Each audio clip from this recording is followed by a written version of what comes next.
ચૈતર વસાવા અને રોશન વસાવા વચ્ચે થયેલી મારામારી બાદ એક વધુ વિડીયો સામે આવ્યો છે, જેમાં ચૈતર વસાવા કેટલાક લોકો સાથે રજૂઆત કરવા પહોંચ્યા હતા અને રોશન વસાવા વચ્ચે રકઝક થઈ હતી અને હજુ સુધી આ મામલે ખરેખર શું ઘટના બની હતી તેની સ્પષ્ટતા થઈ નથી. રોશન વસાવાએ પોતાનો પક્ષ રજૂ કર્યો છે, તેની સામે ચૈતર વસાવાનું શું કહેવું છે તે વિશે વિગતે વાત કરીએ આ અહેવાલમાં. નમસ્કાર, હું ચિરાગ વર્ષાબેન, આપ જોઈ રહ્યા છો સ્વમાન. હાલ આમ આદમી પાર્ટીના આદિવાસી નેતા અને ડેડિયાપાડાના ધારાસભ્ય ચૈતર વસાવાનો રોશન વસાવા નામના વ્યક્તિ સાથે મારામારીનો વિડીયો વાયરલ થઈ રહ્યો છે. તેમાં વધુ એક વિડીયો સામે આવી રહ્યો છે, જેમાં ચૈતર વસાવા તેમના સમર્થકો અને પીડિત પરિવારના લોકો સાથે કંપનીમાં રજૂઆત કરવા જઈ રહ્યા છે. ત્યારે આ રોશન નામના વ્યક્તિ સાથે કોઈ રકઝક થઈ રહી છે, કારણ કે 23 એપ્રિલના રોજ ભરૂચ જિલ્લામાં આવેલી ઝઘડિયા જીઆઈડીસીની અંદર પોલિટેકનિક નામની કંપની છે, જેમાં બ્લાસ્ટ થતાં કેટલાક લોકો ગંભીર રીતે દાઝી ગયા હતા. જે મામલે પરિવાર ન્યાય માંગી રહ્યો હતો અને તે પીડિતમાંના એક પરિવારે ચૈતર વસાવાનો સંપર્ક કરતા તેઓ ભરૂચ પહોંચ્યા હતા અને કંપનીને રજૂઆત કરવા ગયા હતા. આ દરમિયાન રોશન નામના વ્યક્તિએ તેમને શાંત રહેવાનું કહ્યું. તે સમયે ચૈતર વસાવાએ સવાલ કર્યો કે આટલા દિવસો થયા છતાં 2 લોકોના હોસ્પિટલમાં સારવાર દરમિયાન મોત થયા અને ઉપરથી કંપની વળતર અને સારવારના પૈસા આપવાની ના પાડી રહી છે. તે સમયે માહોલ ગરમાયો હતો. જુઓ તે વિડીયો. આ કઈ એ નથી, પેલા ભાઈ મરીને ત્યાં પીએમ રૂમમાં ડેડ બોડી પડેલી છે. કોણ છે ભાઈ પાછળ વાળા? તમારી હાથે છે પોલીસ સ્ટાફના છે. બાઉન્સરી ગામમાં ખાલી તેને બોલાવો. હા, અહીંયા બાઉન્સરી કરતા નહીં. હા, એવું કઈ સમજતા નહીં. બધી નાહી જાઓ અહીંથી હોદી હોદીને આપવું જો. આ કઈ તમારા બાપની નહીં, તાળા મારીએ હમણાં. હા, 2 દિવસ પછી પાછા આવીએ 29-30 તારીખે. કાલનું બધું પતાવીને. શું કેવું? બિલકુલ. એ બાપની પ્રોપર્ટી નથી અહીંયા. તમે પીએસઆઈ કોણ છે ભાઈ? તમે તો બોલાવો, તમને ખબર નહીં પડતી કે પીઆઈ સાહેબ જ અંદર. હા, બોલાવો, પીઆઈ ને બોલાવો. એમને મેસેજ આપી દીધા. અંદર શું કરે છે? અહીંયા આવ્યા છે, એ વાત કરવા કોને? 4 દિવસ સુધી તમારો પીઆઈ હુઈ ગયેલો. માણસની ડીંગરા બતાકાને જેમ રોજ આવો વ્યવહાર કરવાનો. ના, 4 દિવસથી તમારો પીઆઈ ઊંઘી ગયેલો. આજે દેખાયું એને તો તમારે સોર્ટ આઉટ કરી દેવાનું હતું ને. આજે અંદર બેહી રહેલા છે તે.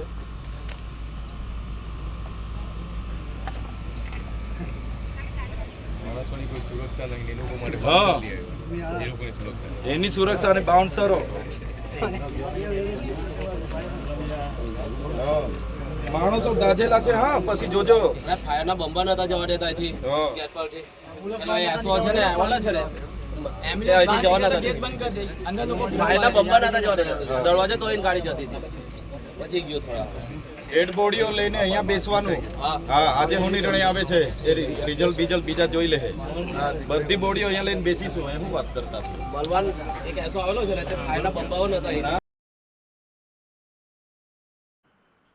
આ ઘટનાના વિડીયો બાદ ચૈતર વસાવાનો વધુ એક વિડીયો વાયરલ થયો છે, જેમાં તેઓ પોલીસ સામે આક્ષેપ કરી રહ્યા છે કે પોલીસ દ્વારા પરિવાર અને તેમના સમર્થકો પર લાઠીચાર્જ કરવામાં આવ્યો અને તેમની સાથે ગેરવર્તન કરવામાં આવ્યું.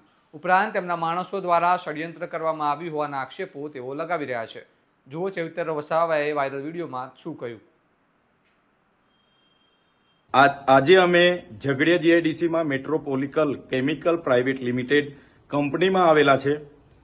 અહીંયા આવવાનું કારણ એટલું છે કે ગત 23 તારીખના રોજ કંપનીની બેદરકારીથી અહીંયા બ્લાસ્ટ થયો. 16 જેટલા કર્મચારીઓ ગંભીર રીતે દાઝી ગયા. ત્યારે એમાંથી એક વ્યક્તિનું મૃત્યુ 2 દિવસ પહેલા સુરત હોસ્પિટલમાં થયું અને બીજા એક વ્યક્તિનું મૃત્યુ આજે થયું અને 14 લોકોમાંથી લગભગ 5 થી 6 લોકો એટલા ગંભીર ઘાયલ છે કે જે 80% આખું શરીર એમનું દાઝીને બળી ગયું છે. છતાં પણ કંપનીના મેનેજમેન્ટમાંથી એક પણ વ્યક્તિએ આ 16 પરિવારના કોઈની સાથે પણ મુલાકાત નથી લીધી કે કોઈ પણ જાતની વળતરની વાત નથી કરી કે દવાખાનાની બિલની વાત નથી કરી. જેના કારણે આ પરિવારે ગઈકાલે મારો સંપર્ક કર્યો અને કીધું કે આ કંપનીમાં આ રીતની ઘટના ઘટી, એમાં અમારા 27 વર્ષના દીકરાઓ મૃત્યુ પામ્યા છે, જેના નાના નાના બાળકો છે. આગળ પાછળ અમારે કંઈ નથી. ચૈતરભાઈ, તમે કંઈ આવીને વાત કરીને અમને ન્યાય અપાવો. આજે અમે અમારી ટીમ સાથે એ કંપનીના ગેટ પર ગયા અને 11:30 થી લઈને 1 વાગ્યા સુધી ત્યાં ઉપસ્થિત પીઆઈ વાઘેલા, પીએસઆઈ બધાને અમે કીધું કે મેનેજમેન્ટમાં જે કઈ વ્યક્તિ હોય એને ગેટ પર બોલાવો અને અમારી સાથે જે પરિવારજનો આવેલા છે એમની સાથે માનવતાની રાહે જે વળતરની વાત હોય એ વાત કરે અને એમને ન્યાય આપવાનું કામ કરો. ત્યારે પોલીસ અધિકારી વાઘેલા સહિતના લોકોએ ત્યાં અગાઉથી જ એવા લોકોને લાવીને મૂકેલા હતા કે જે પરિવાર સાથે એમને કોઈ લાગે વળગે નહીં, છતાં એ લોકો અમારી સામે આર્ગ્યુમેન્ટ કરતા હતા કે ભાઈ વળતર તો 15 લાખ જ મળશે, એનાથી ના મળે, અમારો પરિવારના લોકો છે, આમ છે તેમ છે. પણ અમારી સાથે જે સગા સંબંધીઓ હતા એમણે કીધું કે અમે 15 લાખમાં સહમત નથી, અમારો એકને એક દીકરો મૃત્યુ પામ્યો છે, અમને માનવતાની નાતે થોડું વ્યવસ્થિત કરી આપો.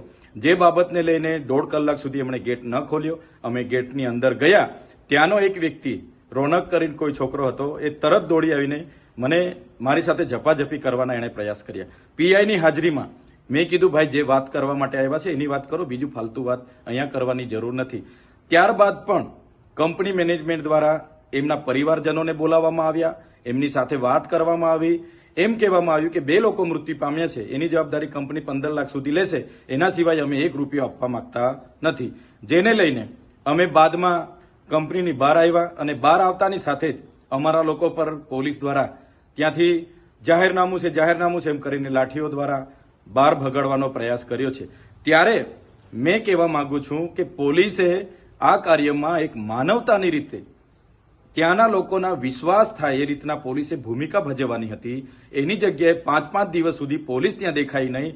આજે અમે જવાના હતા ત્યારે પોલીસ ત્યાં આવી ગઈ અને કંપનીના માલિકના કહેવા પ્રમાણે એમણે વળતર નહીં આપવા દેવા માટે આ પરિવારોને પણ નહીં મળે, તમે જ્યાં કરવાના હોય ત્યાં કરી લેજો, તમારાથી થાય તે કરી લેજો, એવું પોલીસના પીઆઈ બોલતા હતા. એટલે પોલીસની જે કામગીરી છે મને લાગે છે કે માલિકને ના તલવા ચાટતા હોય એવું મને લાગે છે. ત્યારે મેં એ વિસ્તારની તમામ જીઆઈડીસીઓમાં કામ કરતા કામદારોને, આ વિસ્તારના તમામ લોકોને મારે નમ્ર અપીલ છે, એક 16 પરિવાર સાથે જે ઘટના ઘટી છે બહુ ગંભીર ઘટના છે. કંપનીના માલિકોને આનાથી પેટનું પાણી પણ નથી હલતું. તો આવનારા દિવસોમાં આ ઘટના બાદ તો અનેક ઘટનાઓ બનશે, ત્યારે બધાનો જ વારો આવવાનો છે. ત્યારે સૌ લોકોને મારે વિનંતી છે, આવનારા દિવસોમાં અમે જાણ કરીશું, પરિવાર અને પ્રશાસનની મધ્યસ્થી રાખીને અમે જાણ કરીશું. ત્યારે સૌ ત્યાં ઉપસ્થિત થજો. આ પરિવારને ન્યાય અપાવવાનું કામ આપણું બધાનું છે અને આપણે બધા સાથે રહીને કરીશું. આમાં જે પોલીસે ભૂમિકા ભજવી છે એ ખૂબ જ નિંદનીય અને દુઃખદાયક છે. પોલીસે એમના માણસોને બોલાવી ખોટા વિડીયો પણ બનાવ્યા છે અને અહીંયા પૈસા માંગવા આવેલા છે એવા વિડીયો પણ બનાવેલા છે. પણ પરિવાર આજે દુઃખી છે અને પરિવારની આ દુઃખની ઘડીમાં સહકાર આપવો એ આપણી બધાની ફરજ બને છે. ત્યારે આવનારા દિવસોમાં તમામ લોકોને મારે અપીલ છે, જ્યારે પણ તમને જાણ કરવામાં આવશે 1 દિવસનો સમય ફાળવીને બધાએ ત્યાં પહોંચવું પડશે અને આ 16 પરિવારને ન્યાય અપાવવા માટે આપણે બધાએ ત્યાં ઉતરવું પડશે, એવી મારી આપ સૌને વિનંતી છે. જોહાર, જય આદિવાસી. સમગ્ર ઘટના હાલ ગુજરાતમાં ચકચાર મચાવી રહી છે, કારણ કે ધારાસભ્યએ મારામારી કરી છે અને ધારાસભ્ય સાથે મારામારી થઈ છે, માટે આ ઘટના ખૂબ જ ગંભીર છે. અને ચૈતર વસાવા પર અગાઉ પણ આવી રીતે મારામારીના આક્ષેપો લાગ્યા છે અને જેલવાસ પણ થયો છે.